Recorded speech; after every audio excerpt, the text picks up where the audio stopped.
आपल्या नांदेड जिल्ह्यामध्ये विशेषतः नांदेड लोकसभा मतदारसंघाच्या क्षेत्रामध्ये विधानसभा आणि लोकसभा असं दोन मतदान सोबत होणार आहे। ते कशा पद्धतीने होणार आहे हे आज आपण एका अभिरूप मतदान केंद्राच्या माध्यमातून जाणून घेणार आहोत। सर्वप्रथम जे मतदार येतील ते त्या ठिकाणचे जे मतदान केंद्रस्तरीय अधिकारी म्हणजे BLO आहेत त्यांच्याकडे आपला मतदार यादीतला अनुक्रमांक काय आहे त्याची माहिती घेतील। त्यानंतर ते बाहेर लावलेल्या डमी मतपत्रिकेवरती हे बघतील की आपल्याला नेमका कुठल्या उमेदवाराला मत द्यायचं आहे, जेणेकरून त्यांचा आतमधला वेळ हा वाचू शकतो। यानंतर आपण मतदान केंद्राच्या आत येतो। या ठिकाणी एक मतदान केंद्राध्यक्ष हे बसतील जे की या संपूर्ण प्रक्रियेचं पर्यवेक्षण करतात। सोबतच उमेदवारांचे प्रतिनिधी म्हणून मतदान प्रतिनिधी हे या ठिकाणी उपस्थित असतील।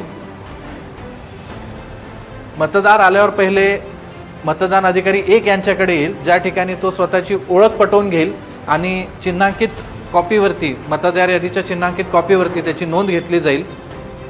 पुढच्या टप्प्यामध्ये मतदार हा मतदान अधिकारी क्रमांक 2 कडे जाईल, ज्या ठिकाणी त्याचं नाव हे वोटर रजिस्टरमध्ये किंवा मतदारांच्या नोंदवहीमध्ये नोंदवलं जाईल।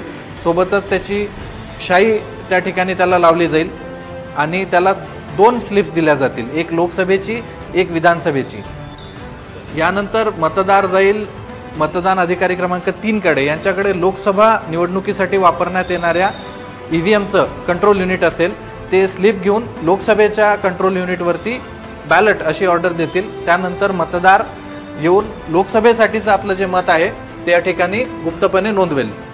त्यानंतर मतदान जाईल मतदान अधिकारी क्रमांक 4 कडे। यांच्याकडे विधानसभा निवडणुकीसाठीचं कंट्रोल युनिट असेल आणि त्या ठिकाणी ती स्लिप घेऊन ते कंट्रोल युनिटवरनं बॅलट असं ऑर्डर देतील आणि त्यानंतर मतदार विधानसभेचं मतदान करण्यासाठी आपल्या कंपार्टमेंटमध्ये जाईल आणि गुप्तपणे ते मत नोंदवेल आणि हे झाल्यावरती मतदार बाहेर निघेल। आपण बघू शकतो की एका वेळेस आतमध्ये 4 मतदार राहू शकतात, त्यामुळे एका मतदाराला 1 मिनिट जरी लागत असेल तरी 4 मतदार सोबत असल्यामुळे प्रत्येक माणशी 15 ते 20 सेकंदामध्ये मतदान होऊ शकतं। आपण सगळ्या मतदान केंद्राध्यक्षांना आणि अधिकाऱ्यांना सुद्धा या सूचना दिल्या आहेत की आपल्याला गतीनं आणि सुरळीतपणे मतदान करून घ्यायचं आहे।